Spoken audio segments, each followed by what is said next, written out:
Hello students, hi everybody. जैसा कि मैंने बोला था, हम आ गए हैं एक स्ट्रैटेजी के साथ, स्ट्रैटेजीज लेकर कि बोर्ड्स के लिए हम कैसे प्रिपेयर करें। और इस सेशन में हम लोग 10th स्टैंडर्ड से रिलेटेड बात करेंगे कि 10th में हम लोग बोर्ड्स के लिए किस तरह से प्रिपरेशन करें। यानी जब अगर आप स्टूडेंट 10th में हैं और 10th में अपीयर होने वाले हैं, और वो लोग इन ड्यूरेशंस में कैसे प्लान करें, कैसे पढ़ाई करें ताकि उनका बेहतर रिजल्ट निकल कर आए। तो ये चीजें बहुत सिंपल रखना है और बहुत कॉम्प्लिकेट नहीं करना है, बहुत बड़ा-बड़ा बातें नहीं करना है। जो प्रैक्टिकल होगा हम लोग वही डिटेल में यहाँ पे टॉक करेंगे, यानी बात करेंगे। ठीक है? तो ऐसा है कि 10th स्टैंडर्ड का डेट अनाउंस हो चुका है, 12th स्टैंडर्ड का भी डेट अनाउंस हो चुका है, लेकिन डेट शीट अभी नहीं आया है। डेट शीट जैसे ही आएगा आपको डेट शीट भी लेकर हम आएंगे, और डेट शीट आपको हम शेयर कर देंगे व्हाट्सएप पे या हमारे इंस्टाग्राम पे या व्हाट्सएप पे आपको मिल जाएंगे डेट शीट्स। आप डायरेक्टली डेट शीट सीबीएसई की वेबसाइट से भी डाउनलोड कर सकते हैं, मेरे इंतजार करने की जरूरत नहीं है। हम आपको बता देंगे कि नोटिफिकेशन आ चुका है, डेट शीट आ चुका है। ठीक है? अभी हम लोग यहाँ पे ये डिस्कस करने वाले हैं कि हम लोग स्ट्रैटेजी क्या अपनाएं, प्लान कैसे करें, कैसे पढ़ना है कि इन दिनों में प्रोडक्टिव हो, क्योंकि इतना जो भी वेस्ट किया हम लोगों ने टाइम, वो सब हम साइड में रखते हैं। बहुत सारे लोगों ने यूटिलाइज किया, बहुत सारे लोगों ने वेस्ट किया। कई सारे स्टूडेंट टाइम वेस्ट किए सिर्फ गेम्स में, और ये सोचते रहने जाने में कि सीबीएसई ने सिलेबस को रिजेक्ट किया है, 30% 50% करेगा, हो सकता है कि एग्जाम ही कैंसिल हो। कई सारे रूमर्स ऐसे भी आए, एग्जाम कैंसिल हो गया। लेकिन ऐसा कुछ नहीं हुआ, आखिरकार सीबीएसई ने डेट अनाउंस कर ही दिया। तो हमारे पास अभी कितना टाइम है? आज है 1 जनवरी, है ना? आज है 1 जनवरी। हैप्पी न्यू ईयर सभी लोगों के लिए। ये दिन हैप्पी न्यू ईयर का दिन है ना, पहला दिन है, सेलिब्रेशन का दिन है। तो ये सेलिब्रेशन का दिन तो है, लेकिन हम सेलिब्रेट यहाँ पे नहीं कर रहे हैं क्योंकि हमें टेंशन है, क्योंकि कल ही टेंशन आया था, एग्जाम है। तो सेलिब्रेशन कई सारे लोग बच्चे कर रहे होंगे, but anyways happy new year है, अच्छा दिन है, सेलिब्रेट कर सकते हैं, कोई प्रॉब्लम नहीं है। बट उसके बाद प्लानिंग करके स्ट्रैटेजी के अकॉर्डिंग आपको पढ़ाई करनी है, और अच्छा नंबर आएगा, एक गारंटी। ठीक है? अब 1 जनवरी तो बीत गया। अब हमारे पास कितने टाइम बचे हुए हैं? अच्छा, कई सारे बच्चे इनमें ऐसे सोचते होंगे कि भाई बोर्ड की तैयारी हम क्यों ज़रूरी है इतना? क्योंकि हम नीट के लिए अपीयर होने वाले हैं। या मान लीजिए कि हम आगे बायोलॉजी लेने वाले हैं, तो ये बोर्ड क्यों इम्पोर्टेंट है? क्या ज़रूरत पड़ता है बोर्ड का? इस साल नहीं होता तो क्या क्या फ़र्क पड़ जाता? डायरेक्टली 11th में प्रमोट कर देता। लेकिन ऐसा नहीं होता है। ठीक है? 10th का बोर्ड इम्पोर्टेंट होता है, 12th का बोर्ड भी इम्पोर्टेंट होता है, दोनों इम्पोर्टेंट अपने आप में। 10th का बोर्ड आपके लाइफ का फर्स्ट टर्निंग पॉइंट है।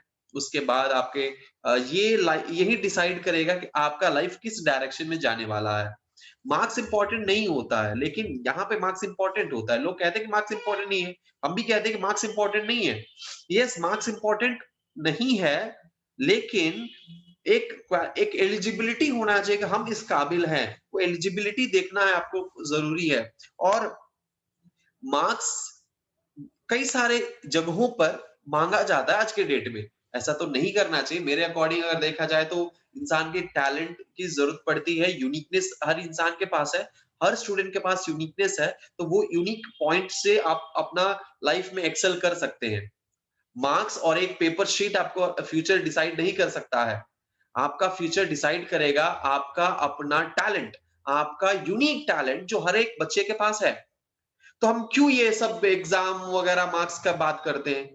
आज के सिस्टम ऐसा है कि हर एक चीज के लिए एक एलिजिबिलिटी क्राइटेरिया रखा है। बहुत सारे गवर्नमेंट एग्जाम्स के लिए, या फिर आपके बहुत सारे एग्जाम्स के लिए, बहुत सारे जॉब्स के लिए एक एलिजिबिलिटी क्राइटेरिया रखता है, जो कि उसके सिलेक्शन में, उसके फिल्टरिंग में मदद करता है। तो इसीलिए यहाँ पे मार्क्स जरूरी पड़ जाता है। और भी बहुत सारा स्टेटस, हमारा सोशल स्टेटस देखो भाई, हमारा मार्क्स इतना है, ऐसे भी होते हैं, बहुत सारी चीजें आती है, राइट? तो इसीलिए यहाँ पे जरूरी हो जाता है, एक लाइफ का डिसाइडिंग पॉइंट है कि हमें किस तरफ जाना है। और आपको पता भी चल जाता है कि एक्चुअली में हम किस में अच्छे हैं। उससे हम अपना फ्यूचर आगे का देख सकते हैं। लास्ट में जो बच्चा फेल हो गया कहेगा सर हम तो किसी में अच्छे नहीं हैं, ऐसा नहीं होता है भाई। कुछ ना कुछ अच्छा यूनिकनेस होगा, टैलेंट होगा, उसको देखो, समझो, आगे बढ़ोगे, जरूर बढ़ोगे। ऊपर वाला ने आपको इस धरती पर भेजा है, तो आपके अंदर एक ऐसा गुण भेजा होगा जिसकी वजह से आप सरवाइव करोगे, अच्छे से अपना जीवन बिताओगे, बस उस यूनिक पॉइंट को पहचानने की देरी है। जिस दिन आप पहचान गए, आप टैलेंटेड हो जाओगे। और दुनिया दुनिया किसी भी बढ़ते हुए इंसान को देखकर जलने वाली दुनिया है ये। इस दुनिया के पीछे नहीं भागना है कि दुनिया क्या कहेगी अगर हम सिंगिंग में चले गए तो। सिंगिंग में जाना गलत बात नहीं होता है ना? सिंगर्स हैं, अच्छे खासे सिंगर्स हैं और वो खुश है, अपने लाइफ में बहुत हैप्पी है, बहुत सक्सेसफुल है। क्यों सिंगर्स गलत होते हैं? नहीं होते। डांसर्स गलत होते हैं? नहीं होते। एक्टर्स गलत होते हैं? नहीं होते।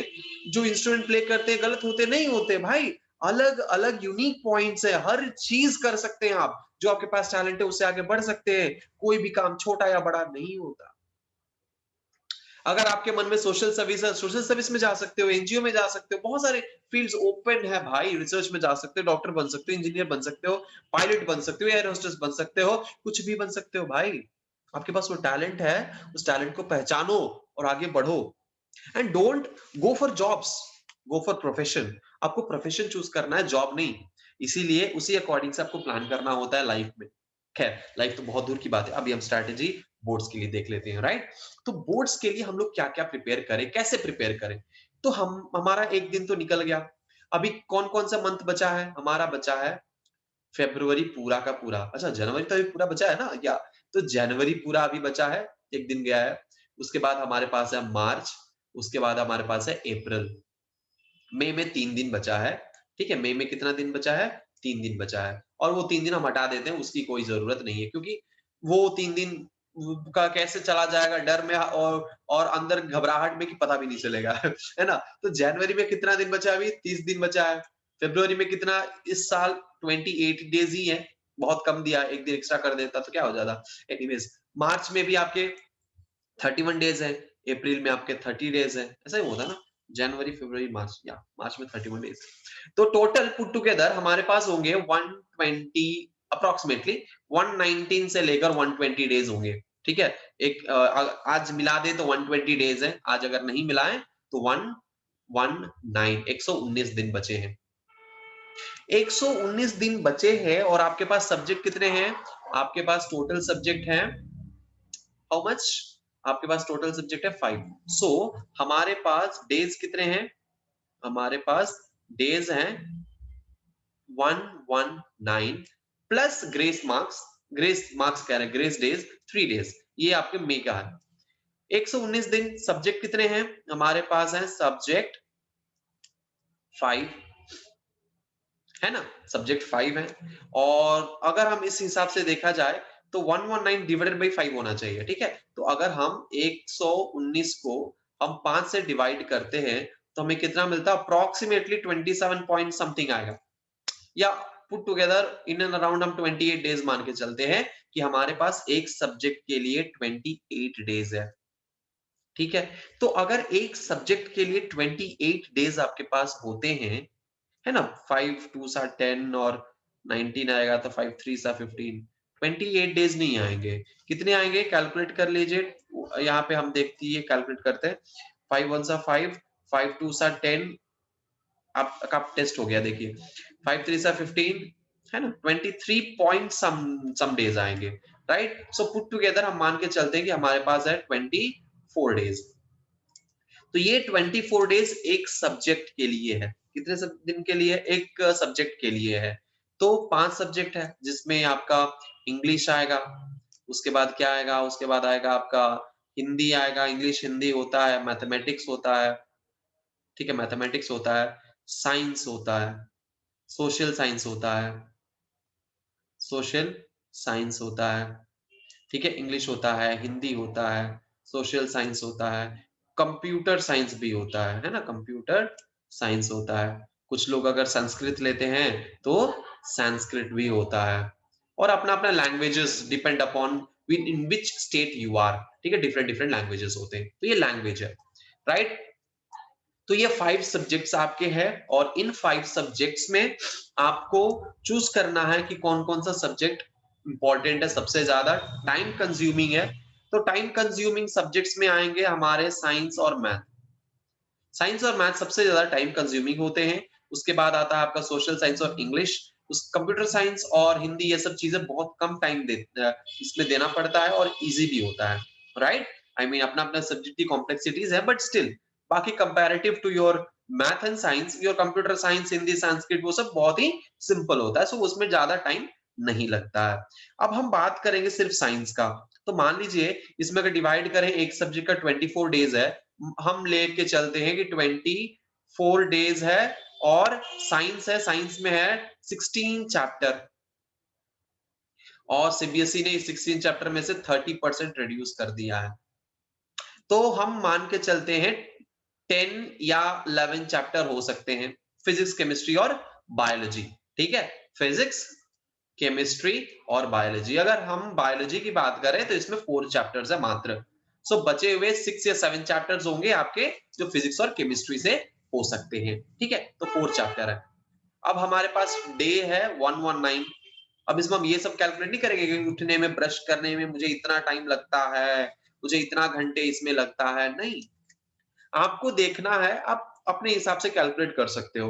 अभी ये 4 चैप्टर है, पहला चैप्टर है, कौन कौन से चैप्टर है हम यहाँ पे देख लेते हैं। अगर हम बात करते हैं बायोलॉजी का, ठीक है, बायोलॉजी की बात करें तो इसमें है chapter 1 life process, life process. Chapter 2 इसमें क्या है, चैप्टर 2 इसमें है how do organisms reproduce, how do organisms reproduce. Chapter 3 की बात करें तो चैप्टर 3 क्या है, चैप्टर 3 है जेनेटिक्स, क्योंकि इसमें से एवोल्यूशन रिमूव कर दिया गया है।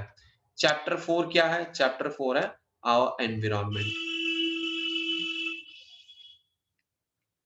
Our environment.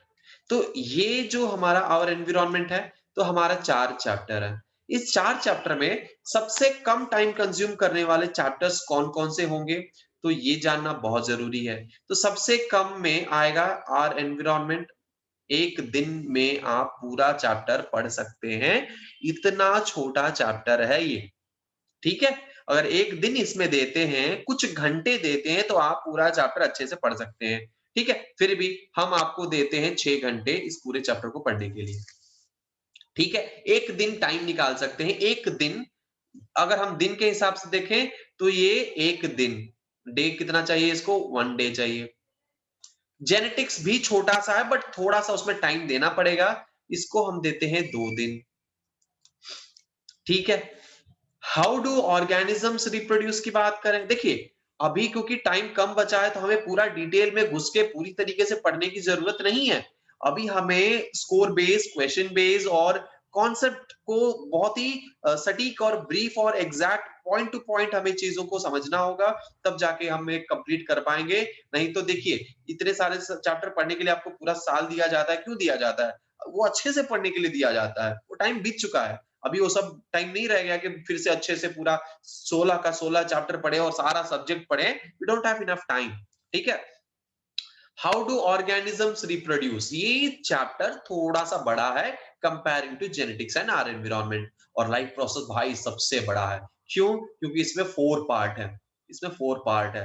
How do organisms में सिर्फ 2 ही पार्ट है, लेकिन इसमें 4 पार्ट है, और इसमें 2 यानी एक प्लांट आता है और एक एनिमल आता है, तो ये एक एक ही पार्ट मान के चलेंगे हम। ठीक है, प्लांट और एनिमल दोनों एक ही पार्ट मान के चलेंगे, क्योंकि यहाँ पे अगर इस तरह से देखा जाए तो यहाँ पे 8 पार्ट्स आ जाएंगे। तो ये यहाँ पे आएगा न्यूट्रिशन, यहाँ पे आएगा रेस्पिरेशन, यहाँ पे आएगा सर्कुलेशन, यहाँ पे आएगा एक्सक्रीशन, ये 4 पार्ट है यहाँ पे। तो ये सबसे बड़ा चैप्टर है, तो ये हम 3 दिन में खत्म कर लेंगे, यानी 2 + 1 3। तो यहाँ पे कितना दिन हुआ, यहाँ पे हमारा 2 1 3 दिन हुआ। अब हम हाउ डू ऑर्गेनिजम्स रिप्रोड्यूस और लाइफ प्रोसेस के लिए हमारे पास बहुत टाइम बच जाएगा।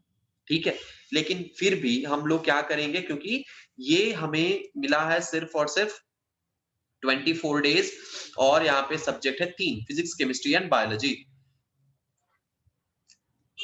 यानी 8। सो एक सब्जेक्ट पढ़ने के लिए आपके पास मिलते हैं 8 डेज। एक सब्जेक्ट के लिए आपके पास कितने डेज मिलते हैं, 8 डेज आपके पास एक सब्जेक्ट के लिए है। और ये जो 8 डेज है, इनमें 3 दिन हमारा निकल चुका है ना। तो अब जेनेटिक्स को हम क्या करेंगे, 3 दिन ना देकर सिर्फ हम 1 दिन भी दे सकते हैं, आपके ऊपर डिपेंड करता है। लेकिन हम यहाँ पे देंगे इसको 2 दिन, सो टोटल 3 दिन, सो 5 दिन बचा है। इस 5 दिन में हमें क्या करना है? इस 5 दिन में हमें हाउ टू ऑर्गेनिजम्स, 5 दिन में हमें क्या करना है?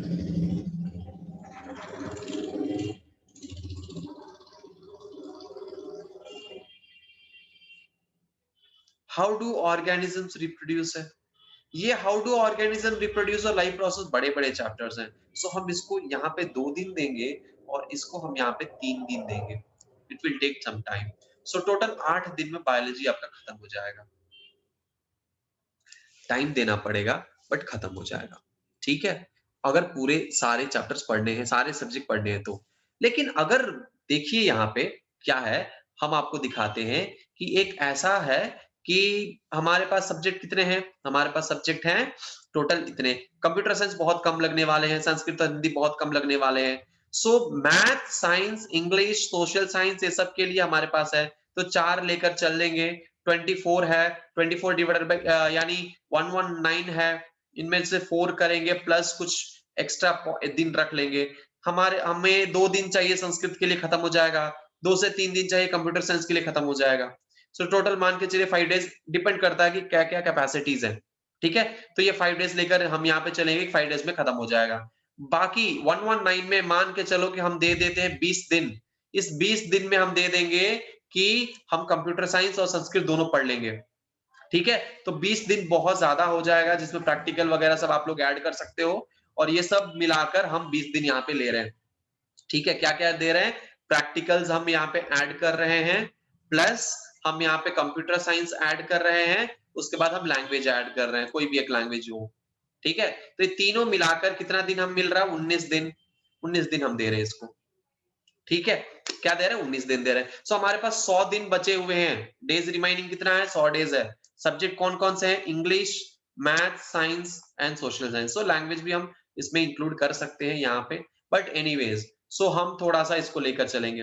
तो बचा हमारे पास कितना दिन? बचा हमारे पास 3 सब्जेक्ट और 100 दिन अप्रॉक्सिमेटली। तो 25 टू 30 डेज हम एक चैप्टर को लेकर चलेंगे, तो यहाँ पे हम इंग्लिश भी कवर कर लेंगे। सो यही हमारा एवरेज ड्यूरेशन होना चाहिए, 25 टू 30 डेज, अगर हम कंप्यूटर साइंस और संस्कृत को हटा देते हैं या हिंदी को हटा देते हैं तो। तो इस हिसाब से देखा जाए तो हमारे पास कितना है? 25 टू 30 डेज है। सो 25 टू 30 डेज में हमें क्या करना है? खत्म करना है। और इसमें मान लीजिए कि अप्रॉक्सिमेटली 26 डेज है और यहाँ पे 3 है, तो कितना हुआ? 27। तो 3 3 7 21, 3 8 24, 3 9 27, सो 9 डेज बच रहे हैं। सो 9 में से 3 निकाल दो तो बच रहे हैं 6 दिन। तो भी नहीं हो पा रहा है। एनीवेज, तो हम ये लेकर चलेंगे, है ना? ये लेकर चलेंगे कि ये प्लान हमारा सही रहेगा, इसी अकॉर्डिंग हम पढ़ेंगे। पॉइंट टू पॉइंट पढ़ेंगे, क्वेश्चन वाइज़ पढ़ेंगे, ठीक है? और आप ऐसा भी कर सकते हैं कि एक दिन में अगर बोर हो रहे हैं हम बोर हो रहे हैं तो हम क्या कर सकते हैं कि एक दिन में हम फिजिक्स अगर पढ़ रहे हैं तो साथ-साथ केमिस्ट्री भी हम पढ़ लें, ठीक है? अगर हम केमिस्ट्री पढ़ रहे हैं तो बायोलॉजी भी पढ़ लें या बायोलॉजी पढ़ रहे हैं तो फिजिक्स पढ़ लें। इस तरह से हम सब्जेक्ट्स को चेंज कर सकते हैं। इससे क्या होगा, उ उधर का जो टाइम ड्यूरेशन है वो भी कम हो जाएगा और हमारा जो दिन है, ये थोड़ा-सा बोरिंग नहीं रहेगा। ये हो सकता है आपका, ये एक पार्ट है। या आपको ऐसा नहीं लग रहा है तो मॉर्निंग में क्या करें, मॉर्निंग में एकदम फ्रेश माइंड से आप उठते हैं, ब्रश करिए, नहाइए, ये सब काम कर लीजिए और साइंस लेकर बैठ जाइए। दोपहर हो रहा है, नींद आने लगा है, इंग्लिश लेकर बैठ जाइए। ठीक है? ये आप पढ़िए मॉर्निंग, ये पढ़िए आफ्टरनून, और इवनिंग हो रहा है, अच्छा मूड है, हम क्या कर लेते हैं, थोड़ा-सा मैथ बना लेते हैं। इस तरह से आप प्लान कर सकते हैं। अगर संडे है, बहुत सारे मेहमान आ गए, बहुत सारे लोग आ गए, टाइम नहीं मिल पा रहा है, चलो हम आज संस्कृत पढ़ते हैं, आज हम कविताएँ सुनाते हैं, आज हम हिंदी पढ़ते हैं, हिंदी साहित्य सुनाते हैं लोगों को। इस तरह से हम प्लान कर सकते हैं, जिसमें से बहुत सारे संडे आएँगे ना भाई, 3 महीने 4 महीना है, 4 महीना में 16 संडे आएँगे, ईज़िली खत्म हो जाएगा हिंदी और संस्कृत। बाकी बचे दिनों में मॉर्निंग में हम पढ़ेंगे इंग्लिश, साइंस, आफ्टरनून में इंग्लिश, इवनिंग में हम पढ़ेंगे मैथमेटिक्स। कभी बीच में मिल गया तो हम इस इंग्लिश को हटाकर, इंग्लिश खत्म हो गया तो यहाँ पे एसएसटी डाल देंगे। कि दोपहर में अब एसएसटी पढ़ लें, नींद आने लगेगा, दोपहर में मत पढ़िएगा, ठीक है? लेकिन कहानी है, उसको दोपहर में पढ़िएगा, नींद आ जाएगा, सो भी सकते हैं, 2 1 घंटा आराम कर सकते हैं दिन में, क्योंकि कंटीन्यूअसली उसके बाद आपको पढ़ना है, तो ये भी कर सकते हैं। तो स्ट्रैटेजी अपने हिसाब से आप बनाना होता है। देखिए, कोई भी स्ट्रैटेजी हम बनाते हैं, तो अपने हिसाब से बनाएँगे और आपको ध्यान में रखते हुए बनाएँगे, बट अपना क कन्वीनियंस, क्योंकि हम जिस चैप्टर में अच्छे हैं, मुझे दोपहर में एसएसटी पढ़ने में नींद आता है, हम उसको सुबह में पढ़ते हैं या रात में रटने के लिए पढ़ते हैं एसएसटी, रट लेते हैं रात में बैठ के। तो ये मेरा है।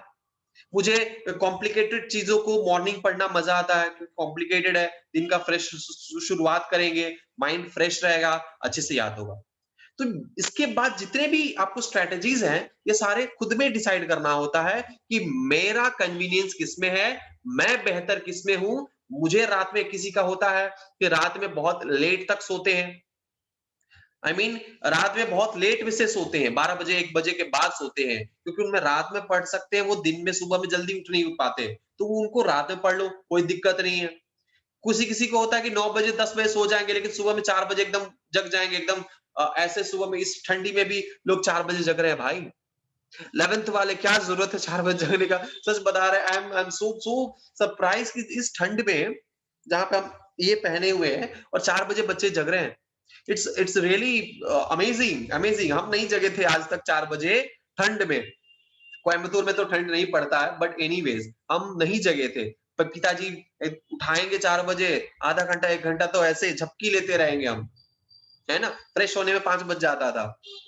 एनीवेज़, तो ये अलग-अलग प्लानिंग होता है। अपने हिसाब से अपना स्ट्रैटेजी और प्लानिंग तैयार कर सकते हैं।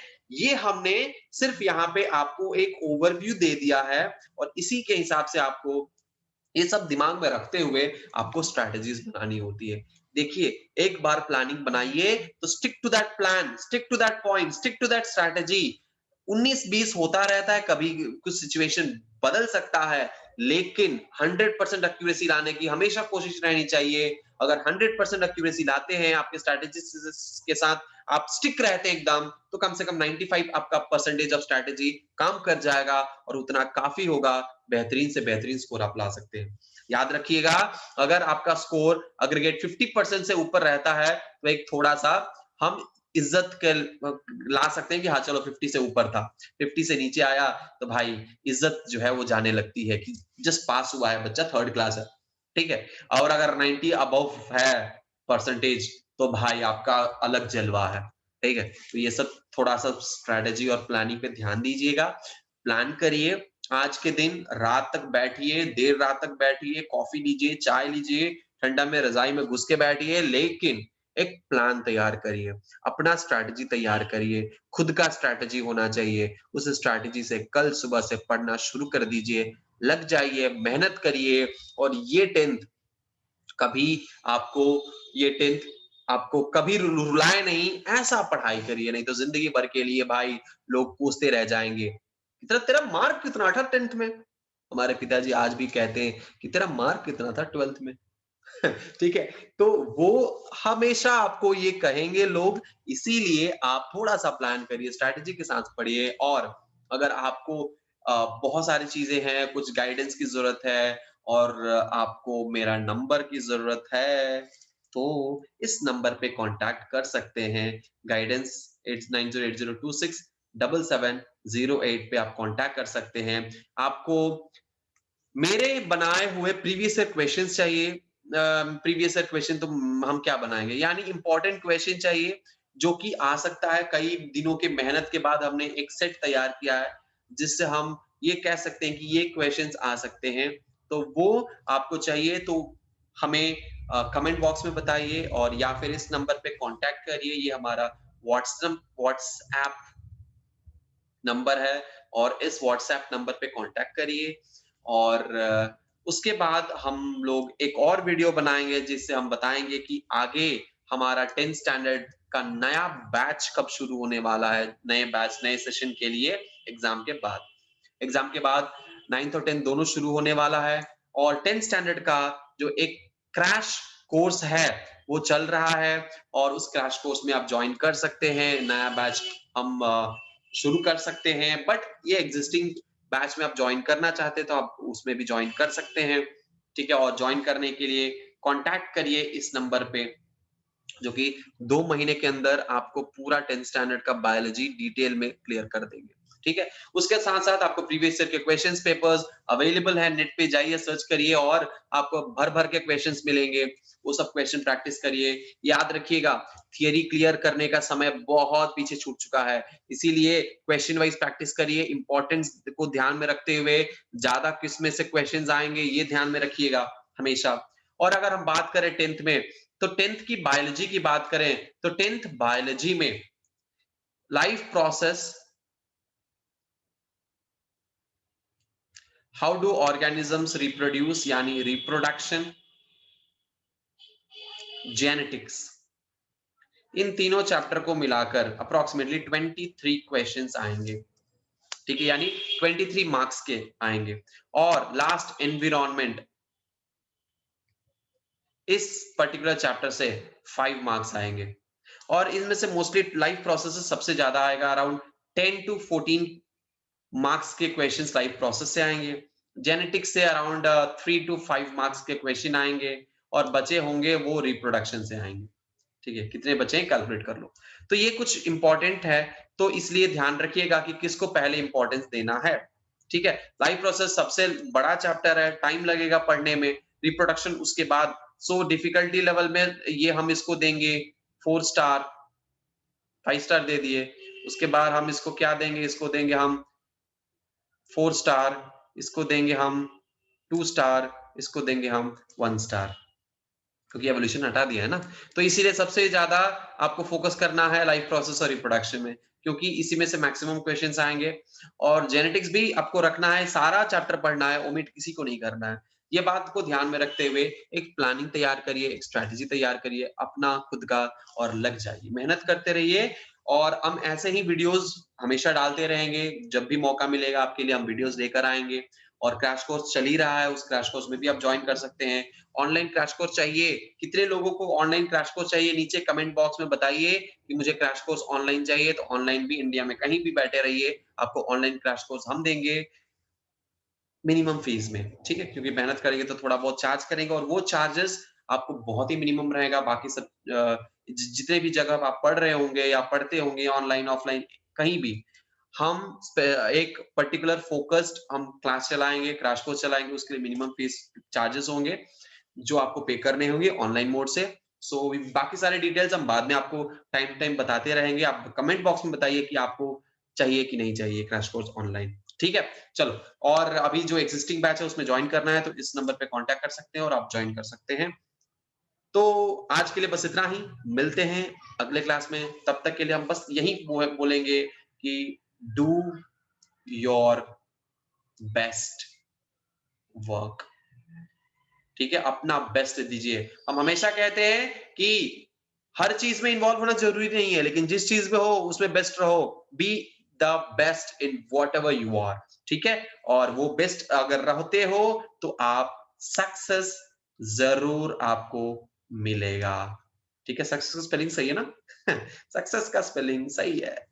ठीक है, अगर सक्सेस का स्पेलिंग गलत है तो मुझे कमेंट बॉक्स में बताइए कि सर सक्सेस का स्पेलिंग क्या होता है। इंग्लिश, याद रखिएगा क्या होता है इंग्लिश में, ऐसे ही होता है कि हमारे एक ही जैसे साउंड करने वाले डिफरेंट डिफरेंट वर्ड्स होते हैं। तो सक्सेस का स्पेलिंग ये होगा कि सक्सेस का स्पेलिंग, देखो यहाँ पे भी एक क्वेश्चन आ गया, टीचर है ना, सक्सेस का स्पेलिंग क्या होगा? SECESS होगा कि सक्सेस का स्पेलिंग SUCCES होगा? क्या होगा कि डी कुछ और ही होगा? ठीक है, आप अपना आंसर दे दो इस पे।